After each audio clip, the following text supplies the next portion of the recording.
2025 թվականին բնապահպանության և ընդերքի տեսչական մարմինն իրականացրել է 451 ստուգում։ Այս մասին 2025 թվականի ամփոփիչ ասուլիսում հայտարարել է բնապահպանության և ընդերքի տեսչական մարմնի ղեկավար Հովհաննես Մարտիրոսյանը։ Ստուգումների արդյունքում տրվել է 421 հանձնարարագիր, որոնցից 394-ը կատարվել է։ Արձանագրվել է 103 իրավախախտման դեպք։ Ընդհանուր առմամբ վարույթ է սահմանվել 2430 դեպքով, ինչը 2024 թվականի համեմատ աճել է 30%-ով։ Ստուգումները ըստ ուղղությունների ունեն հետևյալ թվային պատկերները։ Կենդանական և բուսական աշխարհի օգտագործման և պահպանության ոլորտում մենք 12 ստուգում ենք իրականացրել,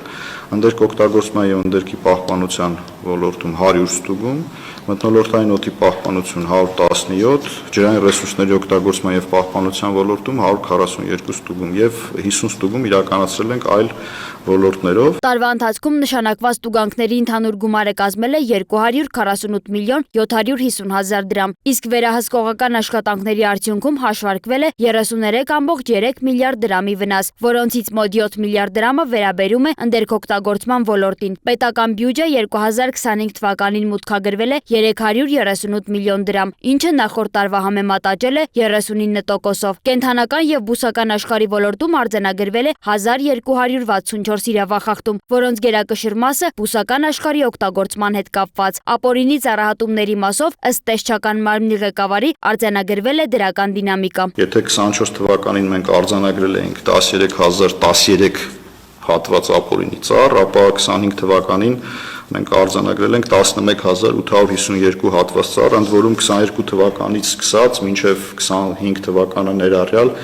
մեր նվազման միտում ունենք եւ դա դրական դինամիկա է մեր համար։ Պայմանավորված է դա նաեւ պահպանության այդ որակի փոփոխությամբ եւ երբ որ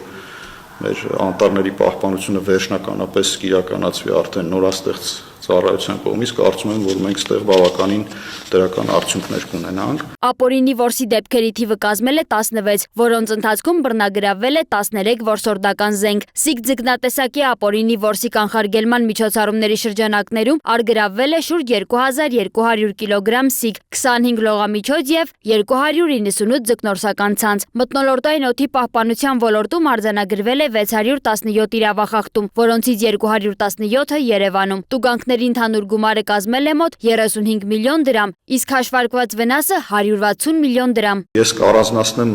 Երևան քաղաքում արձանագրված իրավախախտումները, մենք 617-ից 217 իրավախախտման դեպքը դա եղել է Երևան քաղաքում, ընդ որում ըստ ուղղությունների 15 դեպք արձանագրել ենք առանց անթափանց ծածկոցի սորուն նյութերի տեղափոխման մասով, դա երբ որ տրանսպորտային միջոցներով, բեռնատարներով սորուն նյութեր են տեղափոխում եւ պատշաճ չեն ծածկում, ընդ որում այստեղ այս 15 դեպքը Երևան քաղաքի համար եւս դրական ցուցանիշ է, որովհետեւ երբ որ մենք այս միջոցառումը սկսեցինք ակտիվ իրականացնել, դեռևս 2021 թվականին ընդամենը 1 շաբաթվա ընթացքում մենք 127-ից ավել դեպք էինք արձանագրել։ Այսինքն այս ամբողջ տարվա ընթացքում մի քանի փուլով արագ իրականացված միջոցառումով ընդամենը 15 դեպք ենք արձանագրել, ստեղ մեր վարորդները բավականին արդեն այդ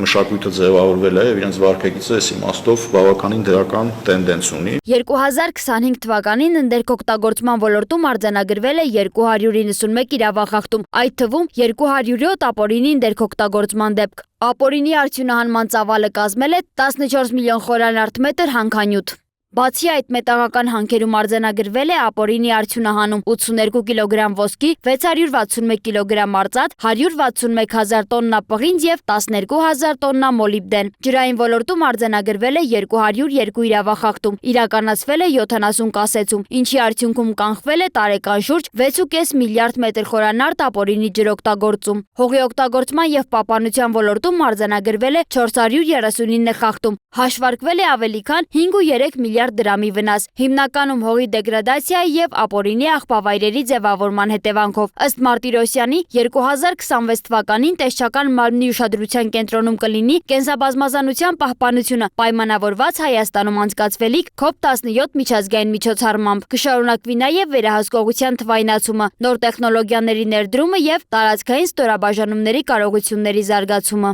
Սոնա Գիշյան, Free News, Ազատ լուրեր։